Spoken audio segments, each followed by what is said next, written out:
Esta semana vamos a continuar hablando de las mitocondrias y nos vamos a centrar en el proceso de fosforilación oxidativa o respiración celular.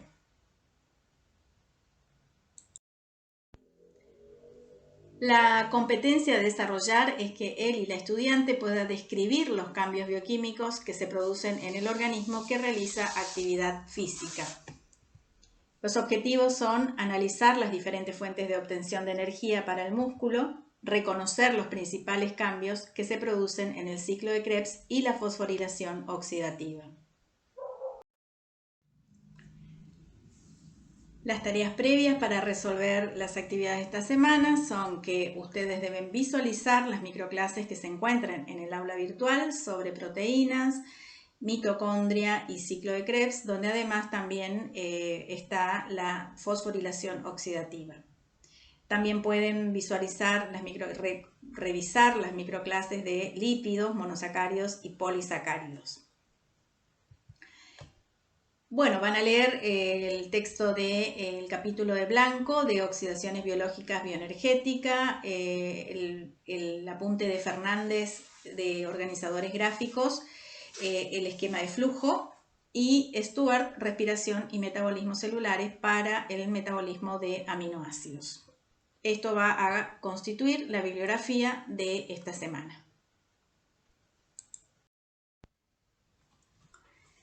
Nosotros en la semana pasada estuvimos hablando de procesos metabólicos que se realizaban en ausencia de oxígeno y otros en presencia de oxígeno, cuyos productos metabólicos o la obtención de energía al final de los procesos eran muy diferentes en su cantidad. Para entender cómo es que nosotros tenemos procesos anaeróbicos dentro de nuestra célula y procesos aeróbicos, vamos a ir al principio de todo, al origen de todo. Y esto es entender cómo se creó la atmósfera. Vamos a dividirlo en diferentes etapas. En una primera etapa había muy poco oxígeno.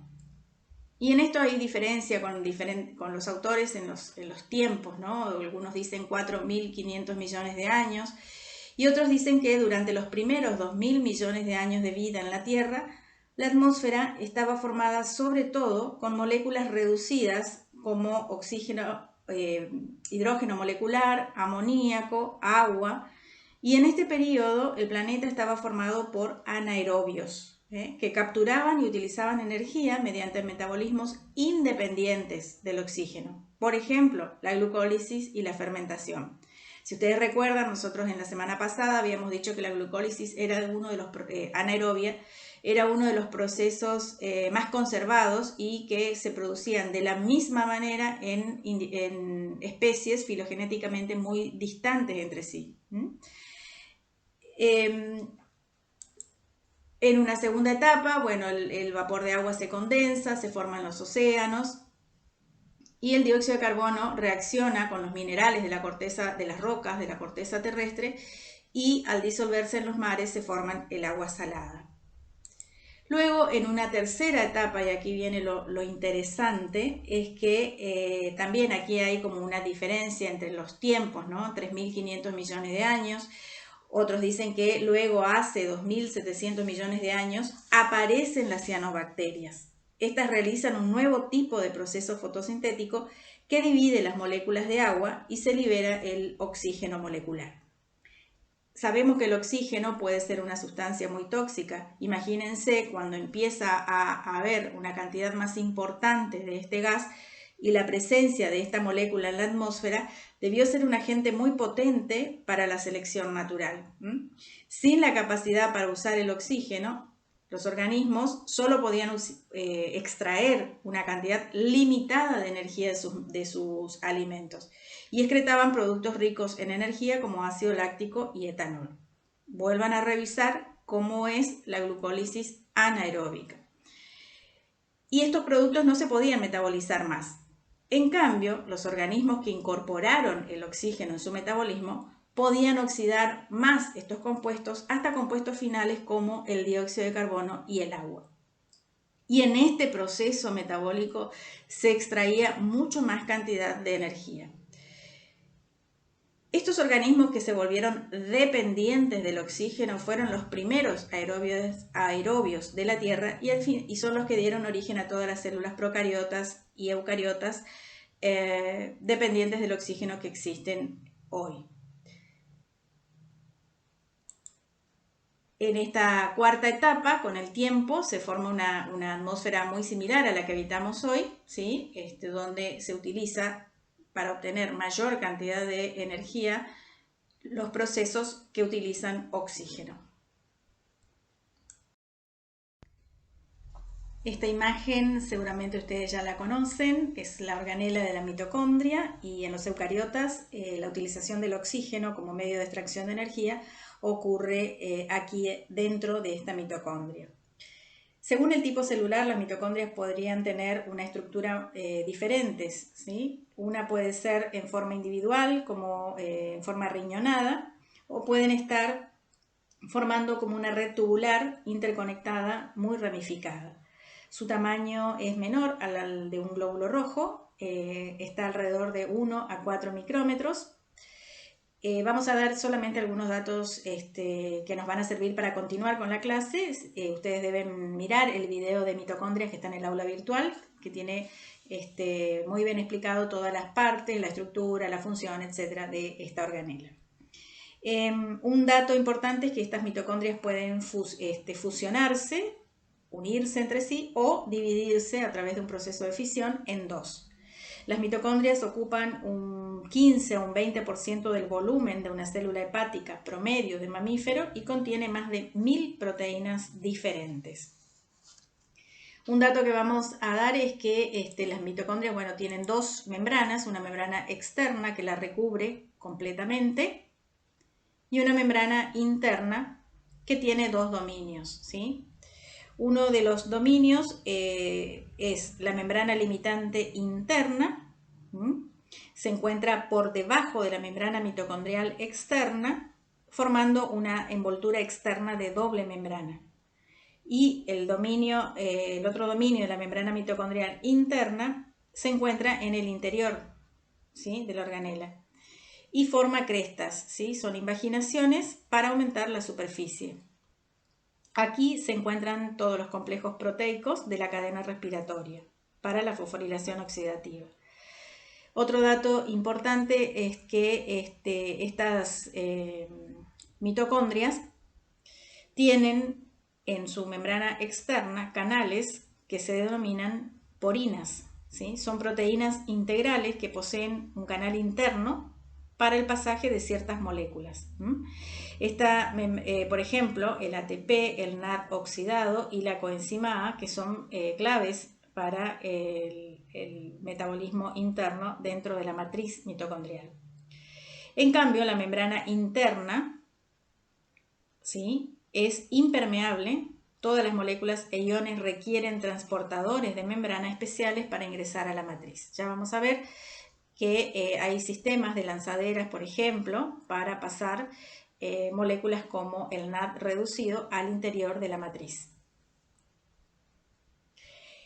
Otro dato interesante es que hace 58 años, en 1963, Margit Nass Edelson y su esposo Sylvain Nass, que eran científicos del Instituto Wenner-Gren de Biología Experimental de la Universidad de Estocolmo en Suecia, descubrieron que hay ADN fuera del núcleo. Es así que las mitocondrias tienen su propio material genético y los mecanismos necesarios para producir su propio RNA y proteínas. Codifica 2 RNA ribosómicos y 22 RNA de transferencia que se utilizan en la síntesis de proteínas dentro de la organela. Es así que podemos decir que el DNA mitocondrial es una reliquia de la historia antigua. Es muy interesante la teoría también endosimbiótica que nos da indicios de cómo aparece esta estructura dentro de la célula.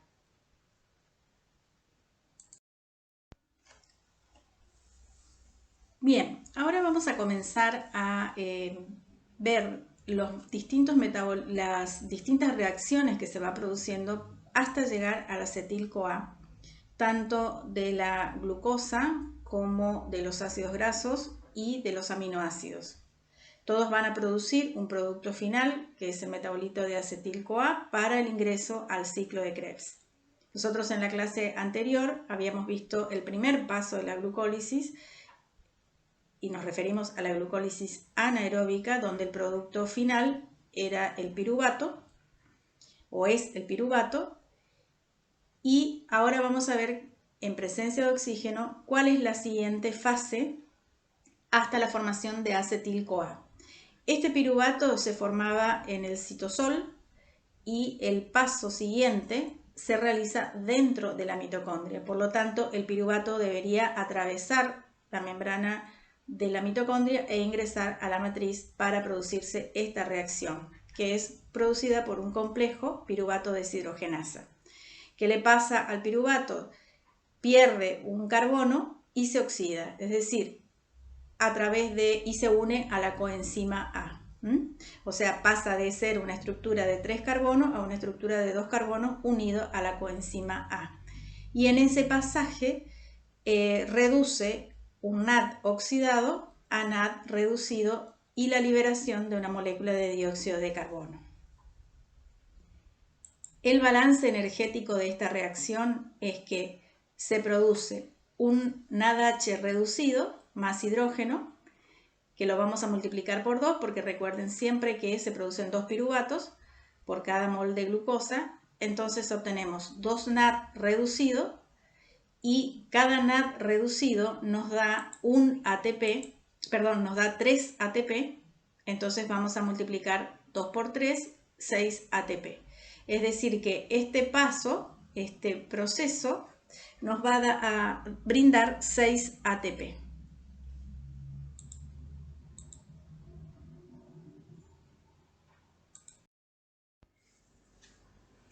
Antes de salir de la glucólisis, de la ruta de la glucólisis, vamos a ver que tenemos productos finales como el piruvato y el NAD reducido.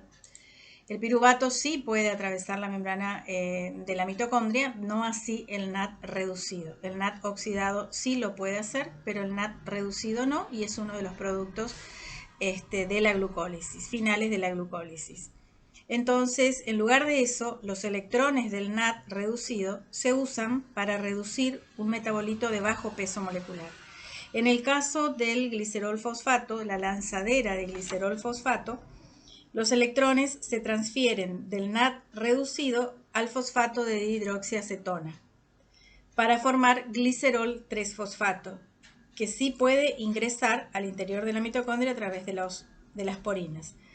Después de esto, estos electrones pueden ceder al FAT en la membrana mitocondrial interna, con lo que se forma el FAT reducido que puede transferir los electrones a un transportador de la cadena de transporte de electrones y esta dihidroxiacetona vuelve a salir al citosol.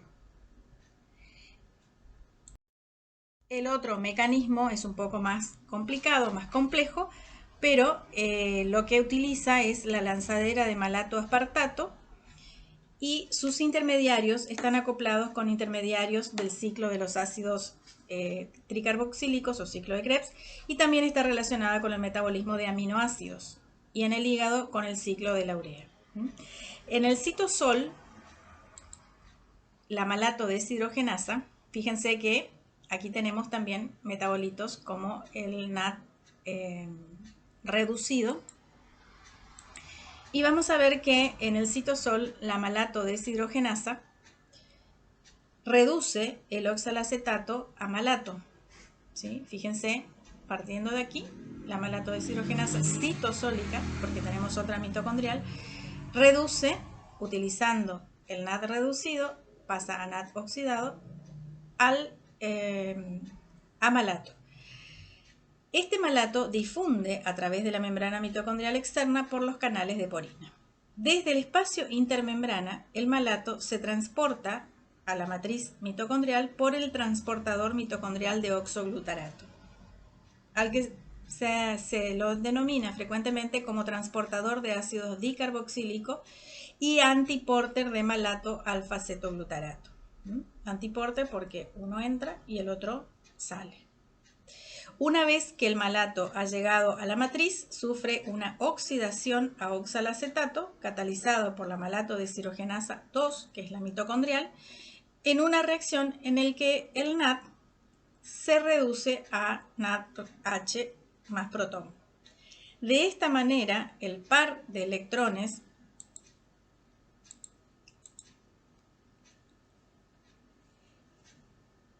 y más 2 protones que fueron aceptados por el oxalacetato allá en el citosol han sido transferidos a la matriz mitocondrial y utilizados en la formación de NADH reducido más protón.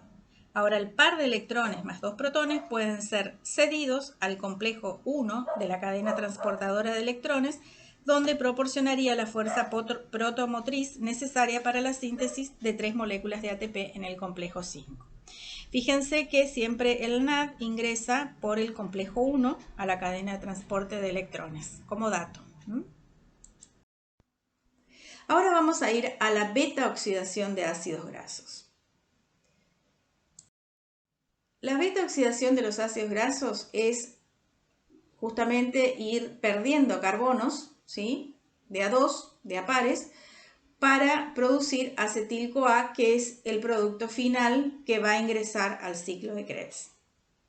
Ustedes están viendo que lo que estamos haciendo es ir viendo cómo de los metabolismos, tanto de la glucosa, ahora de los ácidos grasos, van a llegar a un producto común, que es el acetil-CoA, para que pueda ingresar al ciclo de Krebs. ¿Sí? En este caso hay 4 etapas, donde la primera etapa nosotros habíamos visto ya en la semana pasada, donde para que el ácido graso pueda ingresar a la matriz mitocondrial y formar el acil-CoA o el acetil-CoA,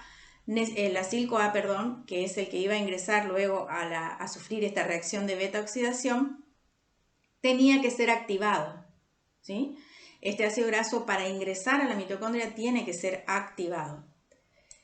Luego hay una enzima que es la acil-CoA deshidrogenasa, que va a producir otro compuesto, ¿sí?, de la cadena, y va a liberar un FAT reducido. Fíjense, este FAT va a estar disponible luego para ingresar a la cadena respiratoria.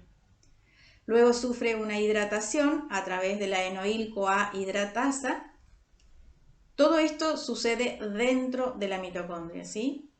Entonces, incorpora una molécula de agua a través de la enoil-CoA hidratasa. Luego sufre otra deshidrogenación a través de la hidroxiacil-CoA deshidrogenasa, donde reduce a un NAD oxidado. Fíjense, nuevamente, este NAD va a quedar disponible para ingresar a la cadena respiratoria. Y luego, a través de otra enzima, que es una tiolasa, incorpora la coenzima A al resto de la cadena carbonal de 2 carbonos. Fíjense, a medida que va sufriendo a medida que va progresando la beta oxidación, va reduciéndose la cadena, por supuesto, del ácido graso. Y fíjense que incorpora la la coenzima A través de la tiolasa y forma el acetil-CoA. Este acetil-CoA es el que va a ingresar al ciclo de Krebs. El balance energético de la primera vuelta de la ruta de la beta oxidación podemos escribirla de esta manera. La fórmula del ácido graso más un FAT oxidado, un NAD oxidado y la coenzima A. Se van cortando de a 2 átomos de carbono. Tenemos el ácido graso menos 2 átomos de carbono, más acetil-CoA, más FAT reducido, más NAD reducido, más protones. Entonces, como en cada vuelta de la beta oxidación se libera una molécula de acetil-CoA, excepto en la última, que nos quedan 4 átomos de carbono, entonces se dividen en 2 moléculas, en 2 acetil-CoA, entonces serán necesarias N sobre 2, o sea, N dividido 2, menos 1 vueltas para oxidar un ácido de N átomos de carbono. Lo vamos a ver con un ejemplo.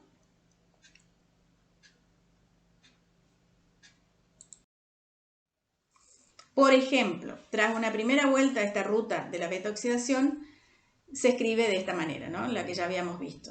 Nosotros podemos escribir en forma genérica una vuelta de la beta-oxidación.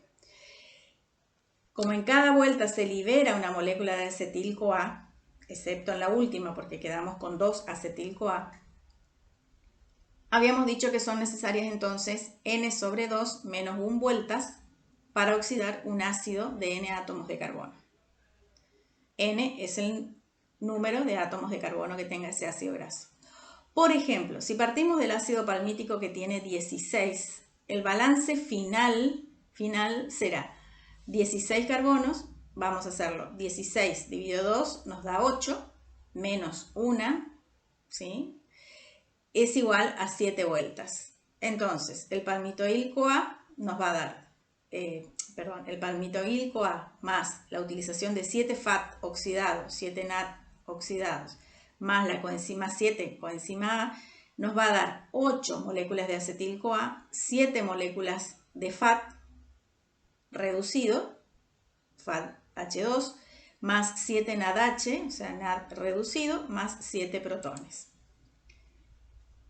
7 NAD, sabemos que cada NAD nos da 3 ATP, va a ser 7 por 3, 21. 7 FAT nos da 2 ATP, 7 por 2, 14. Y 8 acetil-CoA nos da 12, o sea, cada vuelta del ciclo de Krebs nos da 12 ATP, entonces 8 por 12.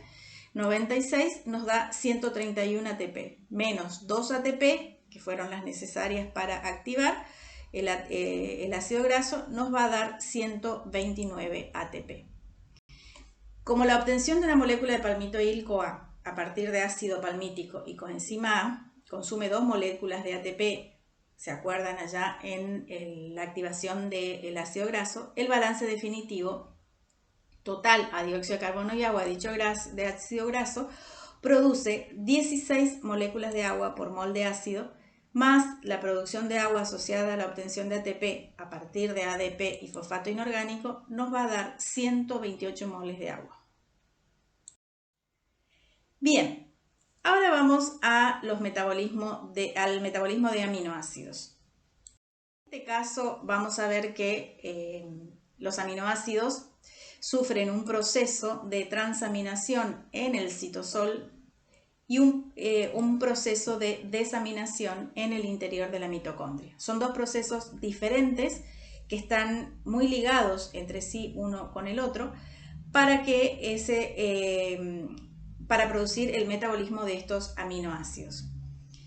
En el caso de, por ejemplo, la alanina, cisteína, glicina, serina, estos aminoácidos, lo que van a hacer es producir productos que se van a asociar como productos finales, el ácido pirúvico más amoníaco que va para la formación de urea. La leucina, tritofano e isoleucina lo que van a producir a través del proceso de transaminación y desaminación dentro de la mitocondria, la transaminación fuera de la mitocondria y la desaminación en el interior de la mitocondria, va a producir acetil-CoA más amoníaco que va a la formación de urea. Y así van a ir viendo que distintos tipos de aminoácidos van a producir distintos metabolitos finales de ese proceso de transaminación-desaminación que se van a incorporar luego al ciclo de Krebs, ¿sí? Esto es el ciclo de Krebs.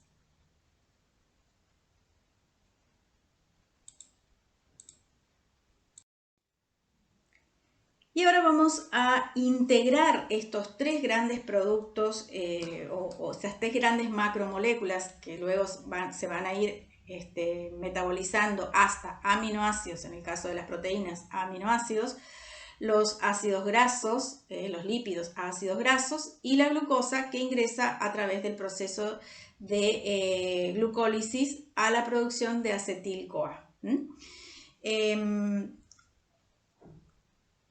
La glucosa a través de la glucólisis, los ácidos grasos sufren la beta-oxidación para producir acetil-CoA y los aminoácidos también a través de un proceso de transaminación-desaminación van a producir acetil-CoA y algunos otros productos que van a ingresar directamente a la cadena al ciclo de Krebs. ¿Por qué decimos que el ciclo de Krebs es una fase crítica en el metabolismo de la fosforilación oxidativa? Porque es el producto común a, digamos, de producción de energía de los procesos metabólicos de aminoácidos, de ácidos grasos, de glucosa, ¿sí? La fase, vamos a llamar 1, de producción de acetil-CoA, la fase 2, oxidación de acetil-CoA, donde hay producción de dióxido de carbono y producción de cofactores reducidos, ¿sí? Que están acá simbolizados con dos hidrógenos, que son los 3 NAT reducidos, un FAT, y tenemos una producción de GTP que es similar al ATP, ¿sí? En la fase 3 hay transferencia de electrones y fosforilación oxidativa, es decir, todos estos cofactores reducidos, NAT y FAT, son los que van a liberar este protón y los electrones a la cadena respiratoria para producir ATP. Acá vamos a ver que depende de si el dador de electrones es el NAT o si es el FAT, vamos a obtener diferente cantidad cantidades de ATP. Y por supuesto, la molécula de agua.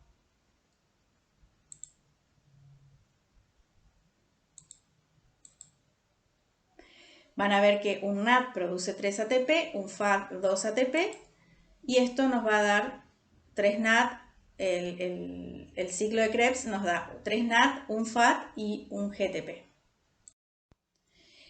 Bien, vamos a analizar el rendimiento que se obtiene por la oxidación completa de una molécula de glucosa. Completa en el sentido de pasamos la primera etapa, que es la anaeróbica, y continuamos en presencia de oxígeno hasta su oxidación final. Entonces tenemos en este cuadro el proceso, si ocurre en el citosol, dónde ocurre, si es en la matriz mitocondrial, y si va a participar o no del transporte electrónico. En la glucólisis anaeróbica que ocurre en el citosol tenemos como producto final 2 ATP y 2 NADH reducido. Estos van a ir luego, el ATP no, pasa directamente a su utilización, pero el NADH va a participar del transporte electrónico. Esto va a depender según qué tipo de lanzadera utilice. Vamos a obtener 4 o 6 ATP. En la fase aerobia de la respiración, el proceso va a pasar de ácido pirúvico a obtener acetil-CoA porque necesitamos este acetil-CoA para que ingrese al ciclo de Krebs. En esta producción de pirúvico acetil-CoA, como vimos recién, nos va a dar un NAT, pero como tenemos dos moléculas de acetil-CoA, vamos a tener, multiplicamos 2. Sabemos que el NADH nos da 3 ATP, entonces va a ser 2 por 3, 6 ATP. Y el ciclo de Krebs obtenemos 12 ATP. ¿Por qué? Porque tenemos un ATP o GTP que pasa directamente a su utilización y obtenemos 3 NAD y un FAT. Sabemos que un NAD produce 3 ATP, tenemos 3 por 3, 9 ATP, un FAT produce 2 ATP, entonces tenemos 2 ATP, y esto por supuesto multiplicado por 2, 2 por 9, 18 y 2 por 2, 4. Entonces, si sumamos todo, tenemos entre 36, depende si tenemos, según la lanzadera, 4 ATP, o 38 si tenemos la producción de 6 ATP. Entonces, fíjense, de pasar de un proceso de glucólisis anaeróbica donde obtenemos 6 ATP u 8 ATP a producir a que si este proceso continúa en presencia de oxígeno y pasa a la fosforilación oxidativa, podemos obtener entre 36 y 38 ATP como máximo. Bien, ahora vamos a hablar de la fosforilación oxidativa. Fíjense que lo interesante de todos estos procesos metabólicos es que ustedes puedan relacionar la producción, los productos que se obtienen o los metabolitos que se obtienen de esas oxidaciones metabólicas, tanto de glucosa, ácidos grasos, aminoácidos,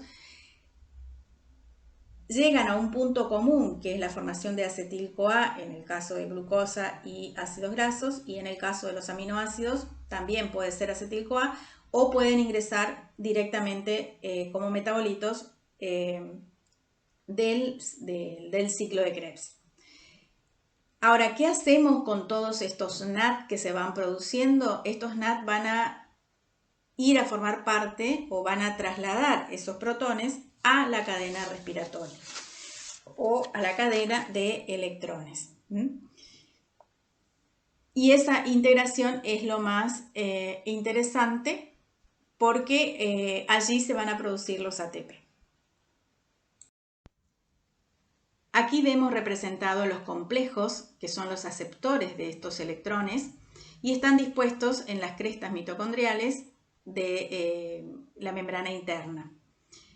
Estos complejos, como ustedes ven en este dibujo, el complejo 1 es el complejo que se llama deshidrogenasa de NAD reducido, el complejo 3, que es el citocromo BC1, el complejo 2, deshidrogenasa de succinato, y el complejo 4, citocromo oxidasa C. Esto está muy bien explicado en el video que está en el aula virtual, así que vuelvan a mirarlo con detenimiento. Aquí vamos a dar algunas referencias nada más.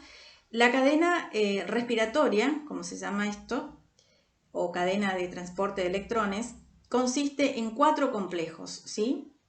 Portadores de electrones, y 2 portadores más que son la ubiquinona, que está simbolizado aquí, ¿sí?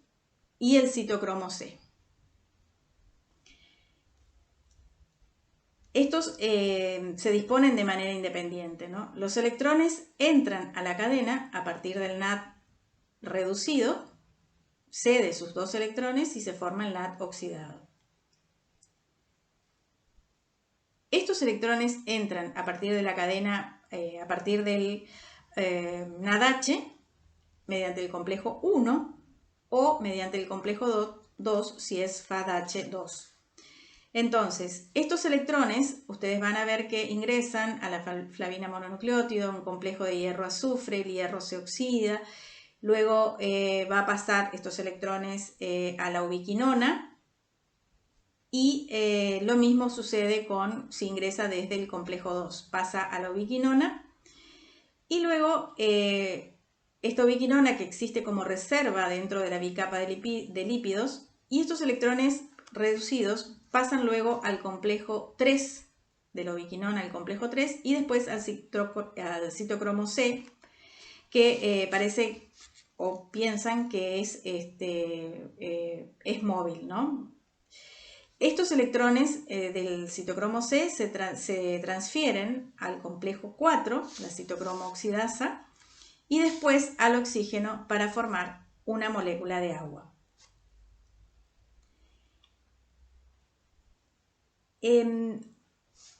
Una cosa que tendríamos que tener presente es que las cantidades de protones que se muestran son las generadas, ¿sí?, para reducir solo la mitad de una molécula de agua. Fíjense que medio oxígeno, 2 protones van a formar una molécula de agua. Las cantidades que tenemos que tener presente es que fíjense que si ingresa o el dador de electrones es el NAD reducido, van a ingresar en el complejo 1 4 protones, en el complejo 3 van a ingresar otra vez 4 protones y en el complejo 4 2 protones. Por lo tanto, por cada par de electrones que cede el NAD reducido, van a pasar al espacio intermembrana 10 protones. Si fuera el NAD el que cede si el FAD reducido es el que cede los 2 electrones, van a pasar 2 protones y van a pasar después 2 protones también, son 4, y luego 2 protones. Entonces, en este caso pasan 8 protones. Con lo cual, las cantidades de ATP que nos van a dar como producto son diferentes. Si fuera el NAD, por cada 4 protones tenemos un ATP, aquí tenemos un ATP y aquí tendríamos la mitad de un ATP, entonces serían 2,5, pero redondeando tenemos 3 ATP. Y lo mismo si fuera aquí, tenemos 4 ATP, que es un ATP, y 2 ATP, que serían 1,5, que redondeando tenemos 2. Por eso es que decimos que el FAD reducido nos da 2 protones, 2 ATP.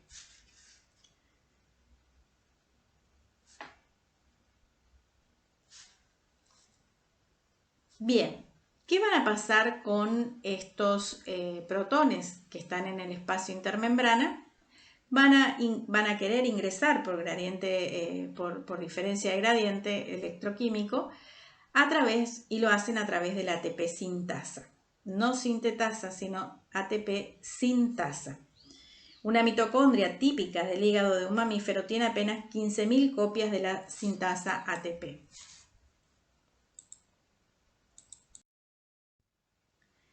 Bueno, aquí está también resumido cómo obtenemos los diferentes cofactores reducidos que van a ingresar a la fosforilación oxidativa a través de la cadena respiratoria. Y entonces dijimos que por 4 protones obtenemos un ATP. Otra característica que tiene, que podemos decir de este transporte de electrones, es que durante el transporte de electrones a través de la cadena respiratoria, la formación de ATP ocurre a través de fosforilación oxidativa en 3 sitios. Uno es la transferencia de los electrones del NAD, por ejemplo, en el caso del NAD reducido a la NAD deshidrogenasa. Luego la transferencia del electrón del citocromo B al citocromo C. Fíjense que vamos en un nivel decreciente de energía. Y luego hay una transferencia de un electrón de la citocromo oxidasa al oxígeno, ¿sí? Vamos de un nivel energético muy alto a, cuando ocurre la cesión del electrón al oxígeno, estamos en un nivel energético bajo. Bien, a modo de resumen y solamente tomando algunos aspectos, ustedes vuelvo a decir, vuelvan a leer la bibliografía, vuelvan a leer los videos para integrar toda esta información. Fíjense que el calcio puede atravesar libremente la membrana, ¿sí? Ingresa y sale. Recuerden que esto está muy ligado al mecanismo de contracción molecular. Esto es muy importante porque ustedes saben que para la contracción muscular nosotros necesitábamos que el calcio saliera del interior del retículo sarcoplásmico para poder ejercer su función en la contracción celular. Entonces, cuando ya no es necesario que esa contracción, ese calcio esté presente, es secuestrado nuevamente.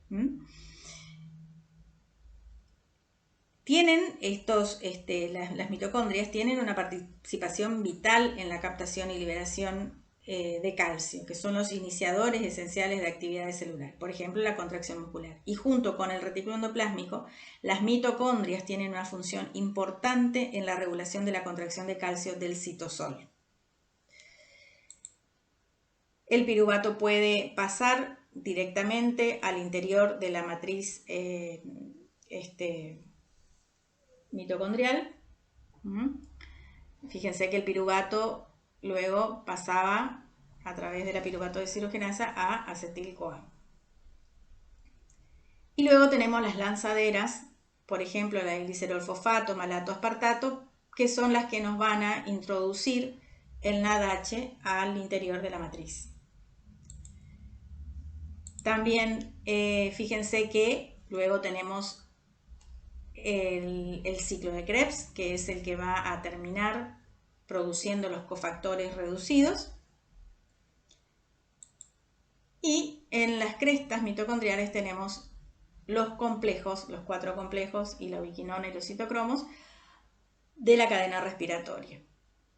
Entonces, los protones que están dentro de la matriz extracelular van a salir al espacio intermembrana a través de la cesión de esos electrones, como hemos visto, y que por cada par electrónico, según si es del NAD o el FAD, van a pasar 4 protones o 2 protones. Y luego ese hidrógeno va a ingresar a través de la ATP sintasa al interior de la mitocondria.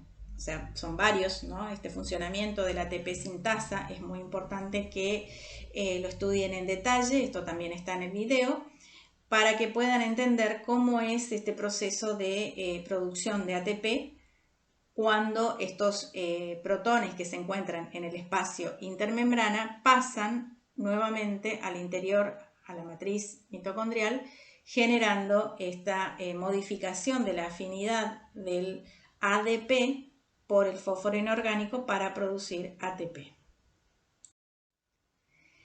En esta dirección ustedes pueden encontrar unos videos muy esquemáticos sobre la conformación de la ATP sintasa. Si tienen interés pueden copiar este enlace y pueden verlo.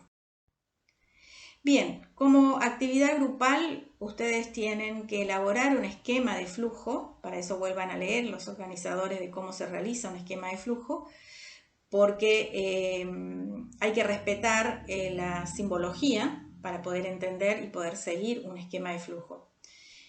¿Qué tienen que colocar en el esquema de flujo? Tienen que colocar el ciclo de Krebs y la cadena de transporte electrónico. Es decir, ustedes van a tener que elegir desde dónde se inicia este ciclo de Krebs, los pasos por los que van pasando, y la cadena de transporte y cómo se conecta con la cadena de transporte de electrones. Y ubicar este esquema que ustedes van a realizar dentro de la mitocondria. Es decir, van a tener que tener en cuenta si se produce en la matriz, si se produce fuera de la mitocondria, o en qué lugar de la célula se produce. Cualquier duda que tengan pueden ir preguntando en el foro y nosotros les vamos a responder. Bien, ¿qué es importante? Bueno, como siempre, tengan en cuenta la fecha. El plazo final de entrega es el 24 de marzo a las 20 horas. No ingresen a última hora. Tengan en cuenta las cuestiones formales y los nombres de los integrantes, por favor, porque eso es registro para la asistencia de ustedes. Y otra cosa que es importante también, tengan en cuenta que no mezclen los ejes, o sea, chequeen cuando entregan, chequeen a ver si se subió el archivo, si ese archivo que subieron era el correcto. Siempre hay tiempo para pedir si ustedes lo pueden cambiar a ese archivo, etc. Ya una vez que cierra el plazo, ya no se puede hacer más nada. Entonces siempre entreguen con un día de tiempo por lo menos, o una vez que entregan, chequen si ese archivo se subió y si corresponde al eje que ustedes quieren enviar. Muy bien, como siempre, solo uno es el encargado del grupo para subir el archivo. No suban más de un archivo por grupo. Y esas son las recomendaciones de siempre.